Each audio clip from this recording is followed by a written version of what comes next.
Hi guys, welcome back. My name is Melissa and I'm always here on Mondays, Wednesdays, and Friday, and every other Sunday, and I talk about true crime, and I also talk about missing children, and I talk about different topics. Today is going to be my second video of the day. Today is going to be a Mother's Day video, and I'm doing these. I do have a holiday murders, different videos of different holidays, but because Mother's Day is coming up, I might as well start doing some of them.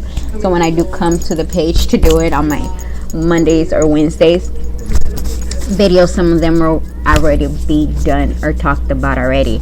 So with being that said, Mother's Day is coming next Sunday, and I was gonna upload that day, but I just want to spend time with my daughter and just enjoy my Mother's Day, my Mother's Day, if that makes sense. My Mother's Day. I will let me see if I can find like a little short Mother's Day poem for you. I'm sorry guys, but I am cold. I don't know, I'm so weird.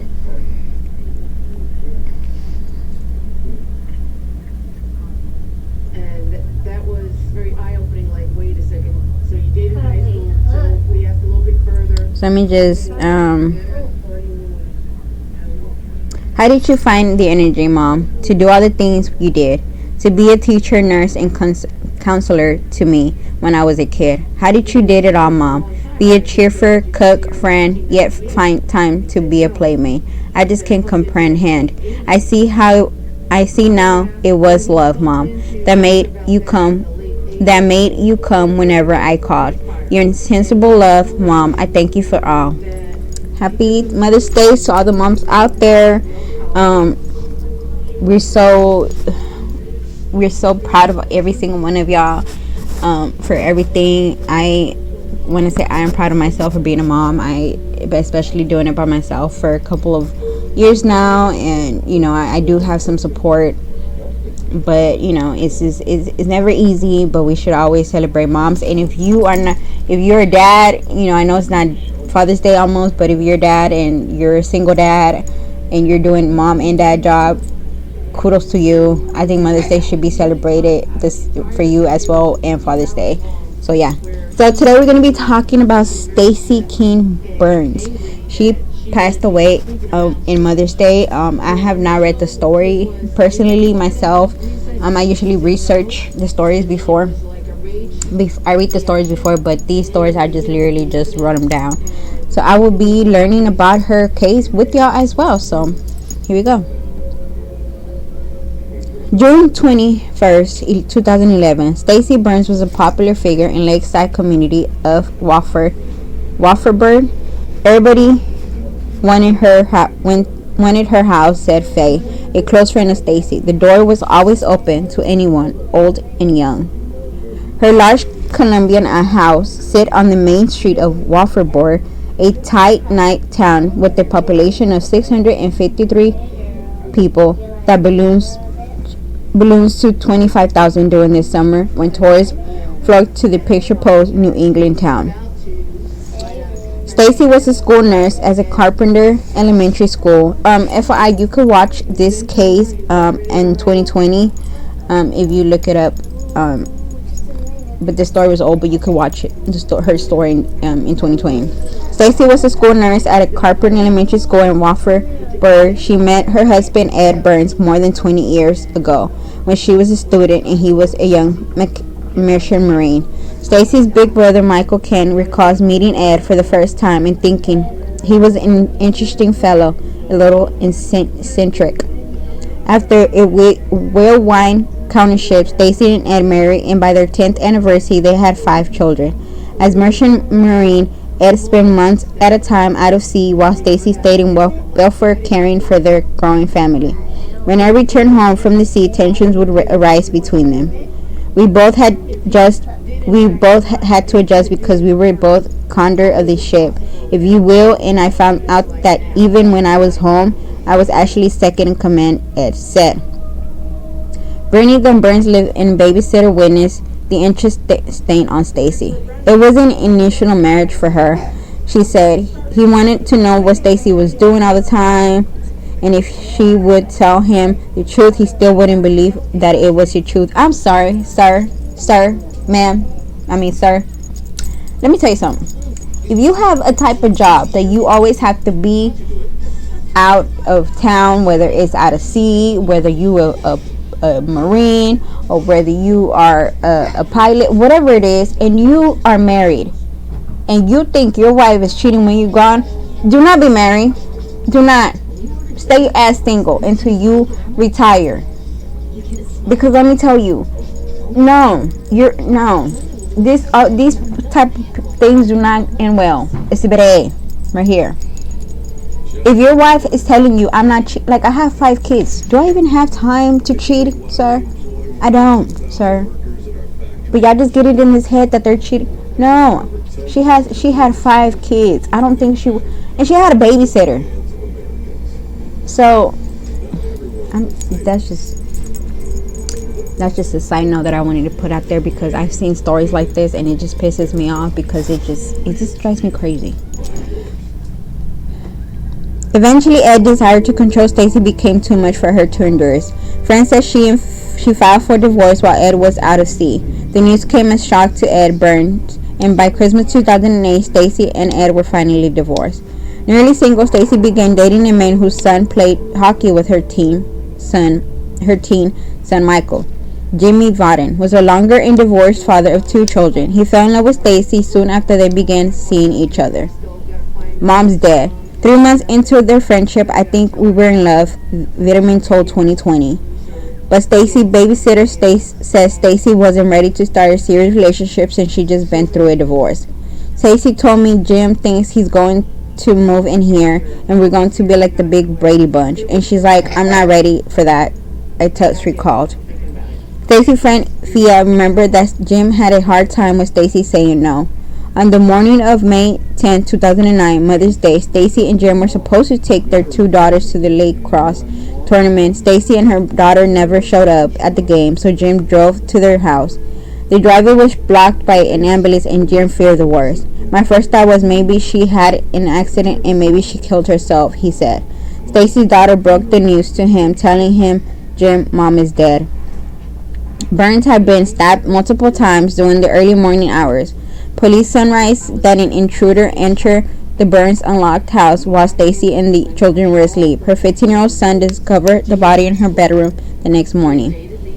Burns' murder sent shockwaves through welfare.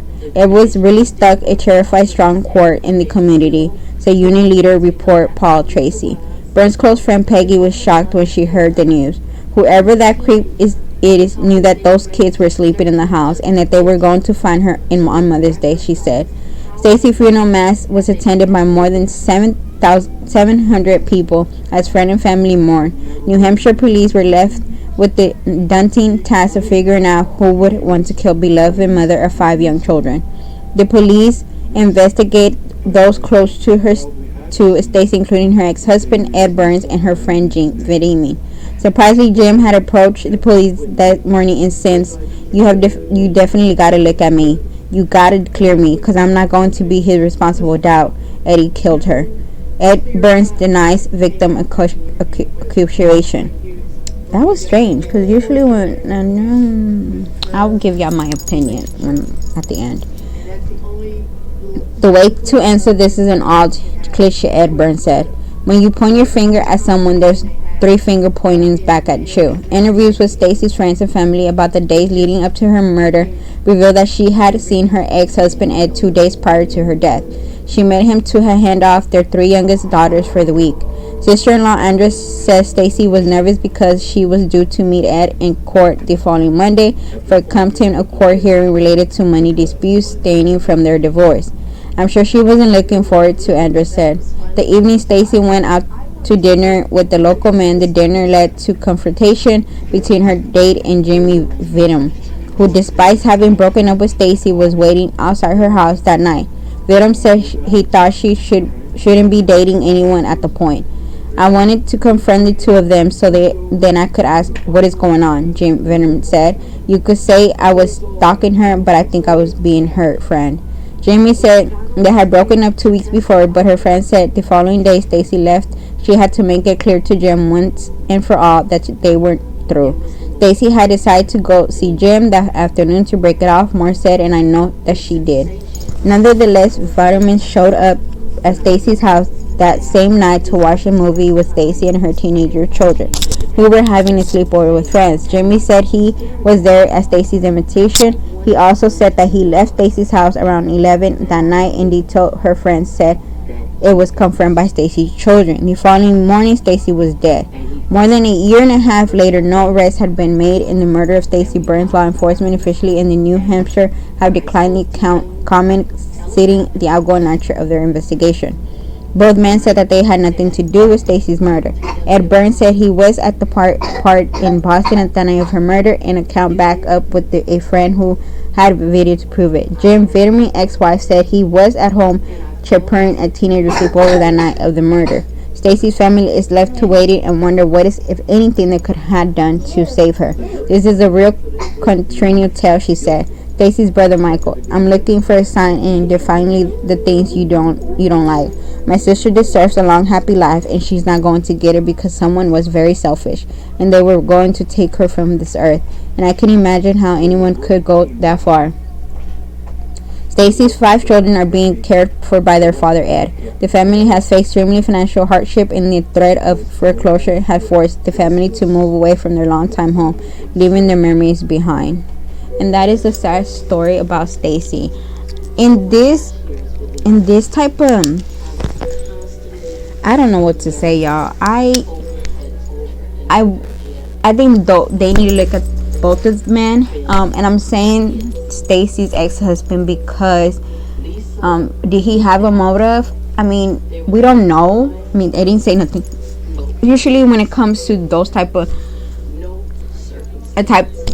murders, especially when it's ex, it's always the insurance money, or they were really like, or you can't have, if I can't have you, no one can have you.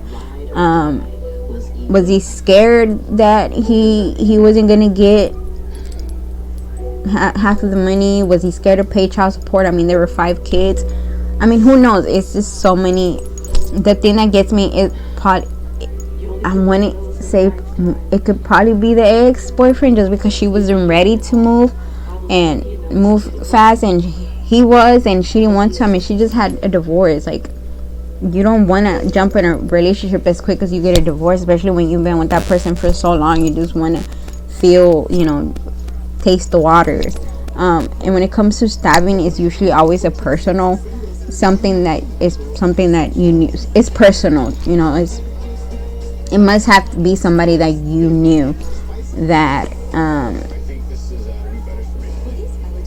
that stabbed you. It's usually always personal. I'm sorry, guys. I'm just so out of my mind today. I don't know. I'm not there. But when it comes to stabbing, it's personal.